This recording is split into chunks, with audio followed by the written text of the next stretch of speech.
And for legal analysis of the charges Mr. Trump faces, we turn to two experts in national security and handling classified documents.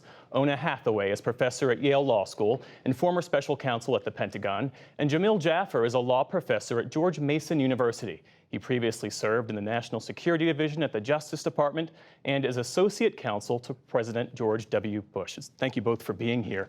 And I want to start by reading from the indictment. We invite our viewers to go online where they can find it and read it for themselves. And I want to start, Jamil, with page 2, because we learn precisely what Donald Trump had in his possession.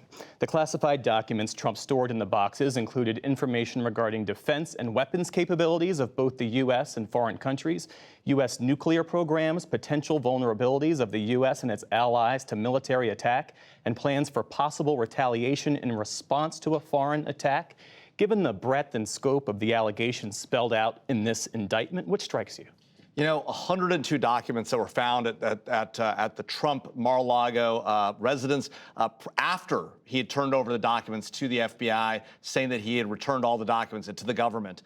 Beyond that, in the indictment itself, 31 documents listed, the 31 counts of willful retention of documents. Of that, 10 were sensitive compartment information, another 8 special access programs. These are the most sensitive documents the government has. Highly classified programs that very few people in the government have access to. Donald Trump has them sitting around Mar-a-Lago, withholds them even after being asked for them by the government. That's a problem. And Oona, on that point, page 8 of the indictment shows the departments and agencies from which the documents originated. The CIA, the Defense Department, the National Security Agency, the National Reconnaissance Office. The list goes on. What are the national security implications here, given the way that they were stored and to whom Mr. Trump allegedly showed them? It's really extraordinary. I mean, as Jamil rightly said, you know, the kinds of secrets that are in these documents are among the most closely held secrets the U.S. government has. They are information relevant to ongoing preparations for military operations. There are documents in here that relate to the military capabilities of our foreign allies and adversaries, the U.S. nuclear program. I mean, it's really the most tightly held secrets the U.S. government has, and information that really could do extremely serious harm to U.S. national security. And the range of agencies that are mentioned in this document just gives you a sense of how extensive this information really is. Jamil, I want to ask you about a couple of other developments in this case today. One, we heard Lisa report that 2 of Mr. Trump's attorneys in this case resigned today. They didn't give much detail as to why they were stepping down. And we also learned that the case will be overseen, at least initially, by Judge Aileen Cannon. If she sounds familiar to folks, it's because she's the judge who made a number of controversial rulings in the early stages of this investigation and had to be overruled by the 11th Circuit for overstepping. What do you see as the significance there? Well, look, it obviously says something not good for President Trump that 2 of his attorneys felt the need to resign and step aside. You know, Jim Trusty just yesterday was on CNN defending the president. And so the fact that he decided today to step aside, we don't know what it means, but it means something.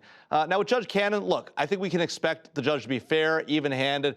She's been on the district court for a while, right? She has a reputation for being fair. That being said, she did enter some rulings that were controversial, as you correctly point out, and ultimately it was reversed by the 11th Circuit, and I think probably understands now that the court is watching this case closely and will keep an eye on it.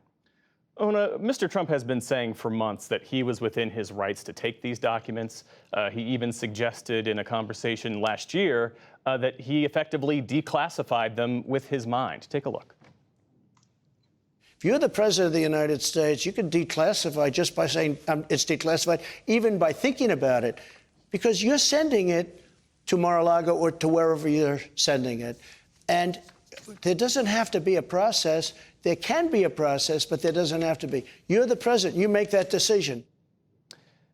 Fast forward to what CNN reported today. They obtained a transcript of a July 2021 meeting where Mr. Trump is discussing a classified Pentagon document about attacking Iran. And this transcript is also included in the indictment. And he's saying of this document, he says, you know, I just found this, isn't it amazing, except it's like highly confidential, secret. This is secret information. As president, I could have declassified it, but now I can't. How damaging is that potentially? This is extraordinarily damaging for the president. It really shows that even if he claims that he declassified these documents somehow by thinking it and not actually notifying anyone, which doesn't actually constitute actual declassification. But let's just imagine we ran with his argument, which I think no legal expert would buy. He here is admitting outright that he knows that he didn't declassify these documents and that there are documents in his possession that remain classified and that he can't show to someone because they remain secret and they remain classified. So he's undercutting one of the key arguments that he's been trying to make all along, and I think really undercutting his lawyers who are going to be trying to make arguments that he didn't violate the Espionage Act. But effectively what he's doing here is offering an admission on tape. So I think it really makes the case very hard for the defense. I see you shaking your head in agreement. Yeah, no, I think Una's exactly right. I mean, the idea that you can declassify something just by thinking about it, that's completely wrong. You have to take some sort of action. Now, the president does have broad declassification authority. We saw President Trump actually do that. He took a picture with his iPhone of a highly classified image, tweeted it out. The president has the ability to do that. Once you leave office, you don't have the authority. This tape has him admitting it, and admitting a document in his own hands at that time remains classified. He knew it. He still showed it to those folks at that meeting. He did something and that's noted in the indictment elsewhere, where he also showed a document and said, well, don't get too close. I can't actually show you this map. It's classified. Jamil, some of Mr. Trump's defenders have been drawing comparisons to Hillary Clinton's use of a private email server for official public communications, for the documents handling case involving former Vice President Mike Pence and now President Joe Biden. What makes this Trump case different? Well, there's a few things. One, look, Hillary Clinton obviously did the wrong thing by having that email server, by having classified material on there. That's a huge problem, right? President Biden shouldn't have had those documents at his facilities. Neither should have Vice President Pence. In the case of Biden and Pence, both owned up to it, turned them over, and that was that. In the case of President Trump, and potentially in the case of Secretary of State Clinton, there was some effort to the server was wiped. In the case of President Trump, these documents were withheld. They even had attorneys sign a document saying we've turned over everything, and then we found another 102 documents. Right? Boxes were moved. They weren't in the room. The attorneys searched. That evinces a decision to withhold the documents. It evinces obstruction of justice. That's why these charges are there. It's not because the special prosecutor is making them up. It's the facts about what happened laid out in the indictment. If these facts are proven, it's going to be very hard for a jury not to convict. Ona, we expect Mr. Trump to appear on Tuesday at 3 p.m. Eastern in a South Florida federal courtroom. Help us understand why the special counsel in this case chose to bring these charges in Florida, and what will you be watching for on Tuesday? Well, the reason that these were brought in Florida is almost certainly because the charges all center around the retention of the documents and the decision to obstruct justice and to misrepresent the information that Trump held.